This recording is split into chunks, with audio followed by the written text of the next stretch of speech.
ये दुर्दशा आपकी किसने की है? तो धर्म तो वो है सज्जनों जो अधर्म की चर्चा भी करना पसंद नहीं करता।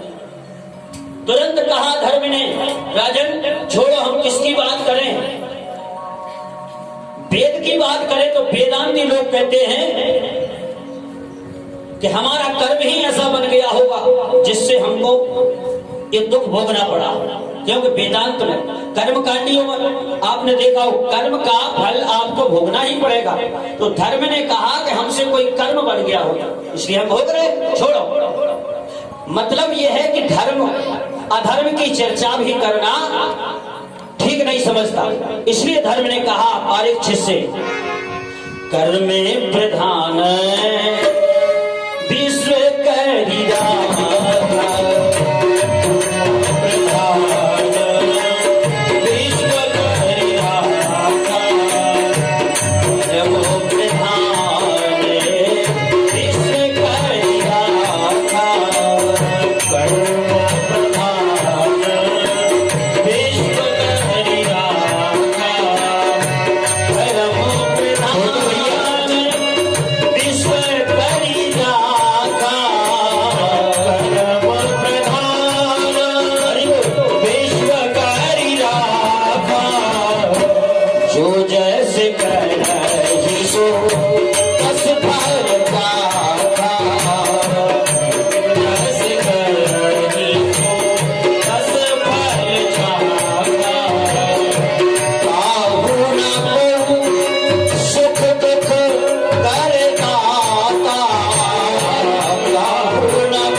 सब लोग भोग रहे हैं।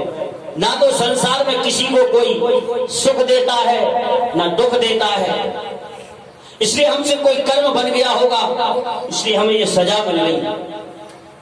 परीक्षित ने कहा हम उसे छोड़ेंगे नहीं। जैसे ही आगे बढ़े परीक्षित जी धर्म रूपी बेल का एक बेल भी काटने के लिए तैयार हो गए। कौन? ये कलियुग लेके तलवार, और परीक्षित जी इसके ऊपर टूटे। जैसे ही परीक्षित जी झपटे इसकी तरफ तो ये दीनहीन बनकर के चरणों में लौट गया। परीक्षित ने पूछा तेरा परिचय क्या है? बोले महाराज हमारा नाम कलियुग है। तो बोले तेरी हिम्मत कैसे हो गई हमारे राज्य में घुसने? बोले महाराज चारों तरफ आपका साम्राज्य है, बताओ हम कहाँ रहें, कोई स्थान बता दो हम वहां रहें। परीक्षित जी ने कहा एक बात बता, पहले तुम में गुण कितने हैं और अवगुण कितने हैं?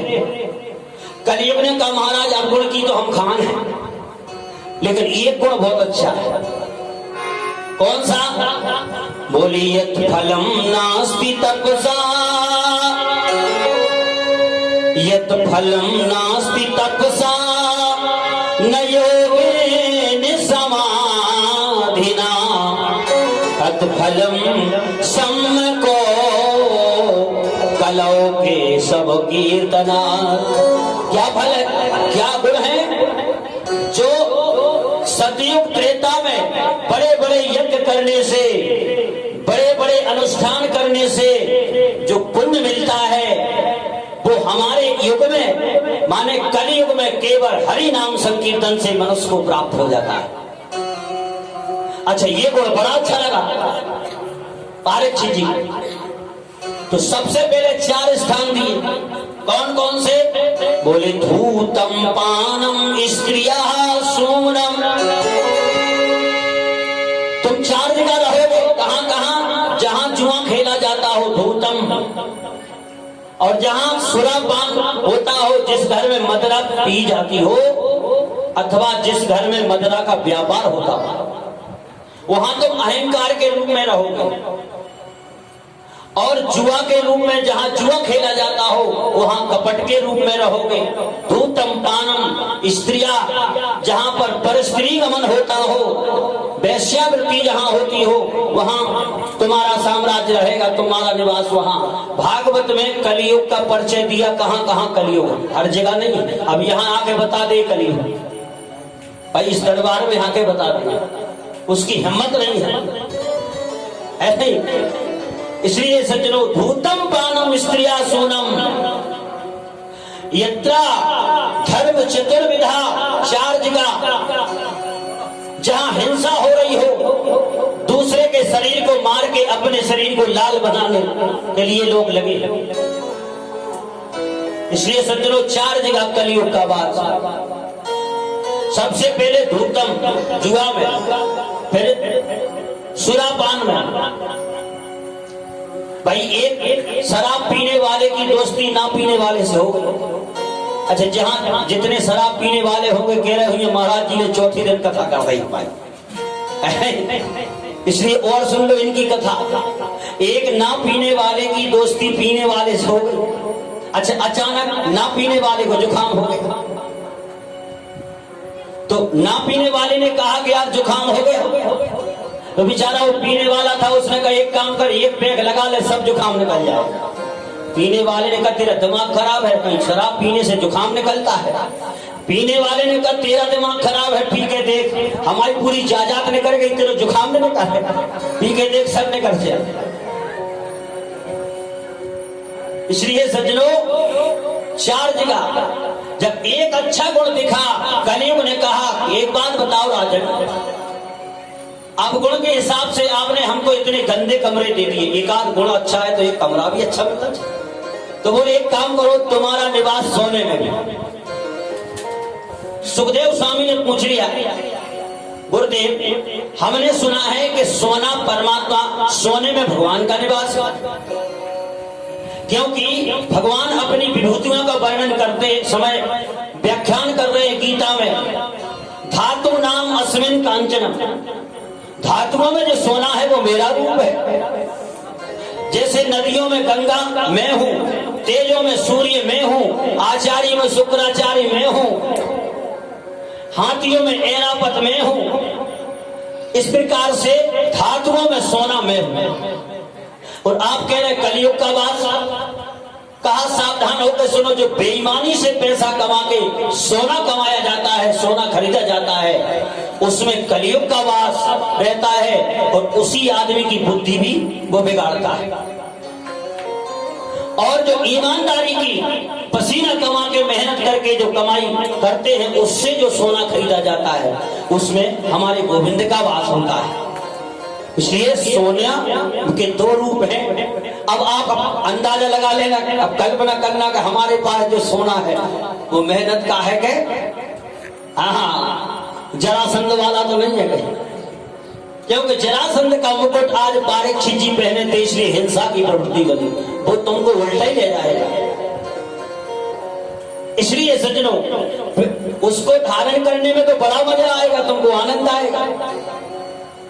परीक्षित जी को बड़ा आनंद आया कि सबसे सुंदर यही है, लेकिन क्या हुआ, आप कथा सुन रहे, जैसे ही आगे बढ़े सज्जनों, कलयुग को स्थान देने के बाद हिंसा की तरफ प्रवृत्ति बढ़ी और नितांत जंगल में शिकार करते करते शाम हो गई, भटक गए। समीक ऋषि के आश्रम में पहुंचे, भूख प्यास से व्याकुल समीक ऋषि समाधिस्थ थे और तुरंत देखा कि हमको देख करके ये पाखंड बता रहा है बाबा। इसने विचार किया कि राजा आ रहा है, इसका स्वागत करना पड़ेगा, इसलिए समाधि ले लो, क्योंकि वो कलयुग गड़बड़ कर रहा था। ऐसे धर्मनिष्ठ कर्मनिष्ठ राजा की बुद्धि को भी बिगाड़ दिया, हमारी आपकी क्यों नहीं बिगाड़ेगा? इसलिए सज्जनों सावधान, तुरंत कलयुग ने एक रूप और बनाया सर्प का। मृत सर्प पड़ा है, कलयुग था, कोई सर्प मर्प नहीं था। अच्छा बताओ, कोई ऐसा थोड़ी कुटिया के सामने कोई सर्प मार के डाल गया हो? अरे ये तो कलयुग ने मृत सर्प का रूप बनाया, क्योंकि कलयुग परीक्षित जी की दुर्गति ही कराना चाहता, क्योंकि वो सूक्ष्म रूप बना के वो मुकुट में बैठ गए, क्योंकि स्थान मिल गया। आज जैसे ही देखा कि ये समीक ऋषि पाखंड बता रहा, तुरंत धनुष की नोक में वो सर फंसा के और समीक ऋषि के गले में डाला। परीक्षित जी घर लौट के आए, मुकुट उतारा, दिमाग ठीक हो गया और पछतावा हो रहा है। आज बोले आज इस शरीर से एक संत का अपराध हो गया, अब इस शरीर को रखने से कोई मतलब नहीं, ऐसा पश्चाताप कर रहे थे। इतने में सज्जनों समीक ऋषि का जो बालक था, श्रृंगी ऋषि, कोस की नदी में स्नान कर रहे थे छोटे छोटे बालकों के साथ। पता चला कि तेरे पिता के गले में एक राजा सर्प डाल के गया है। बुद्धि परिपक्व नहीं थी सज्जनों, पढ़ लिख के कोई कितने ही विद्वान हो जाए, जब तक संतों की सानिध्य में नहीं आएगा, सत्संग नहीं करेगा, तब तक ज्ञान प्राप्त नहीं होगा। इसलिए श्रृंगी ऋषि की बुद्धि परिपक्व नहीं थी, बालक था, बाल बुद्धि थी। इसलिए कोस की नदी का जल उठाया और तुरंत कहा, जिस कुलंगार राजा ने हमारे पिता के गले में मृत सर्प डाला है, आज के 7वें दिन उसको तक्षक के काटने से उसकी मृत्यु हो जाएगी। और ब्राह्मण का श्राप मिथ्या नहीं जाता। इसलिए सज्जनों, हिरण्याक्ष और हिरण्यकश्यप भगवान के द्वारपाल थे, इनको भी ब्राह्मण का श्राप लगा था। इसलिए विप्र श्राप कभी भी मिथ्या नहीं जाता। मानस में गोस्वामी जी कह रहे,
से मृत्यु सुनिश्चित है। गौरमुख नाम के एक शिष्य को बुलाया समीक ऋषि ने और बालक को समझाया, बेटा तुम्हारी बुद्धि परिपक्व नहीं थी। एक बात बताओ, जो राजा इतनी सेवा करता था, यदि उसने एक दिन अपमान भी कर दिया तो सह लेना चाहिए, लेकिन तुम्हारी बुद्धि परिपक्व नहीं थी, कोई बात नहीं, मिथ्या नहीं हो सकता श्राप। शिष्य को भेजा, राजा से कह देना यदि कोई उपाय करना चाहते हो, क्योंकि अकाल मृत्यु जिसकी होती है उसका मोक्ष होता नहीं है। मोक्ष का उपाय जिंदा में कर सको तो कर लो, मरने के बाद थोड़ी कोई उपाय। भाई हम बैठे हैं, तुम्हें जो करना है करो, मरने के बाद बताओ फिर क्या कर सकते हो? भूत प्रेत योनि में चले जाओगे, कुछ होगा क्या? इसलिए जिंदा में जो करना चाहते हो, और परमात्मा ऐसी बात नहीं है, ऐसा कोई भी इस सृष्टि का मनुष्य नहीं है जिसके हाथ में हमारा गोविंद एक बार मौका ना देता है। और उसी समय आदमी यदि चूक जाए तो फिर जिंदगी भर पछताने के अलावा कोई काम नहीं। उदाहरण से समझो, कौरव और पांडव, सबसे पहले मौका किसको मिला? कौरवों को। कौरवों के पक्ष में हस्तिनापुर का राज चला गया। राजा सबसे पहले कौन थे? हस्तिनापुर में कौरव आए, पांडव तो बाद में आए। कौरवों के हाथ में जब हस्तिनापुर की सत्ता आई तो उन्होंने क्या किया? केवल एक दूसरे की साड़ी खींचने के अलावा और दूसरा काम ही नहीं किया। अच्छा, वही सत्ता जब पांडवों के हाथ में लगी तो इनने कहीं मौका है, कर डालो। तो जहां देखो भाई, आज तक आपने कहीं भी नहीं दिखा होगा, न सुना होगा कि ये मंदिर कौरवों ने बनवाया है, ये धर्मशाला कौरवों ने बनवाई है। जहाँ देखो भाई हम यही सुनते भैया, ये मंदिर पांडवों के हाथ का, या गुफा पांडवों के हाथ की, या धर्मशाला पांडवों के। कहीं सुना है कि कौरवों? क्यों? क्योंकि इनके हाथ में जब सत्ता थी, इनने सिवा गलत काम के अलावा कुछ किया ही नहीं। इसलिए हमारे आपके हाथ में भी एक बार सत्ता देता है परमात्मा। उस समय पे चूक जाओ और सत्ता को मोड़ी मोड़ों के हाथ में चली गई, तो फिर तो कई लोगों से पूछा, कहो भाई कुछ करना चाहते? बोले गुरुजी अब बेटा बेटियों से पूछ। कहा भैया जब तुम्हारे पास में थी सत्ता तब? अरे अब बेटा के हिसाब से बेटा करेगा, गई सत्ता हाथ से। इसलिए सज्जनों, जब तक तुम्हारी घर में चलती है, बेटों को सत्ता आपके घर की नहीं गई, तब तक जो चाहो कर डालो, फिर नहीं कर पाओगे। ऐसा देखा गया है। इसलिए आज परीक्षित जी महाराज को जब श्राप हुए, तो गौरमुख नाम के आज शिष्य को भेजा कि जाओ उपाय कुछ करना चाहता है राजा तो कर ले। पता चला कि हमें श्राप मिल चुका है, इसलिए अपने बड़े बेटे जन्मेजय को बुलाया और राजगद्दी पर आसीन करके और अपनी पत्नी को भी समझा दिया कि आज दुनिया में एक आश्चर्य सुना रहे हम आपको। 7 दिन के पहले हमें कोई मार नहीं सकता, और देवी 7 दिन के बाद हमें कोई बचा नहीं सकता। इतना बड़ा विशाल साम्राज्य, चक्रवर्ती सम्राट थे परीक्षित जी इस धरती के। अपना हमारी मृत्यु महोत्सव कैसे बने, इतना विशाल साम्राज्य छोड़ के, और आज कहां पहुंचे? गंगा के किनारे, मृत्यु सुधारने के लिए। अब आप कल्पना करो हम क्या कर रहे हैं। अरे कबर में पांव लटके दादाजी से कहो भजन करो, तब भी क्या कहते महाराज जी, अब भजन तो हमें करना ही है। हम जब सोच रहे नाती को ब्याह और कर दें। अच्छा नाती या जुगाड़ में है कि जे निपट जाए, फिर हम ब्याह कर दें। मैं कहूं ब्याह में ही निपट गए तो। एक दादाजी नाती खिला रहे थे, हमने कहा भजन करो। दादाजी भजन?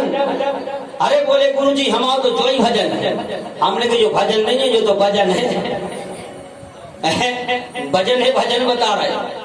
इसलिए सज्जनों, इतना विशाल साम्राज्य छोड़ के आज परीक्षित जी ने हम सबको बताया कि भैया कल की कोई भी गारंटी हमारे पास नहीं है। जो करना है आज कर लो, कल हमारे हाथ में नहीं है। इसलिए तुरंत साम्राज्य छोड़ के और आज गंगा के किनारे पहुंचे, क्योंकि खबर नहीं पल की रे यहाँ बात करे काल की, नहीं पल की रे यहाँ बात करे काल की। गाइए मीठी मीठी वाली शहरी को, खबर नहीं पल की रे यहाँ बात करे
लागत लगाई है मटेरियल।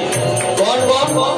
क्षितिजल पावक गगन समीरा, पंचरचित यह अधम शरीरा।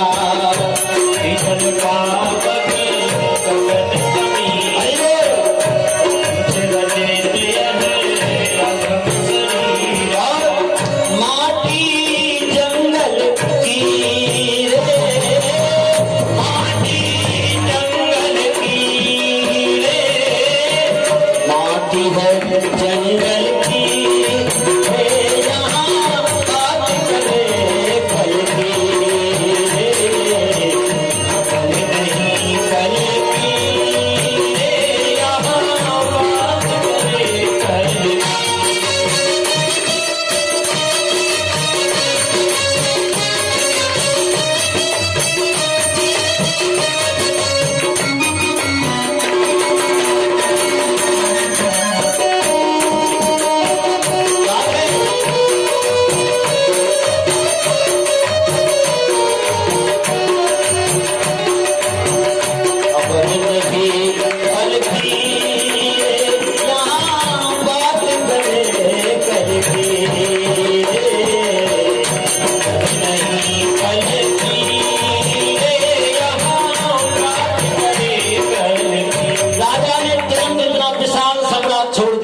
हम अपना घर नहीं छोड़ पाते। मृत्यु को सुधारने के लिए राजा ने विशाल सम्राट छोड़ दिया सज्जनों, और हम अपना घर छोड़ नहीं पा रहे।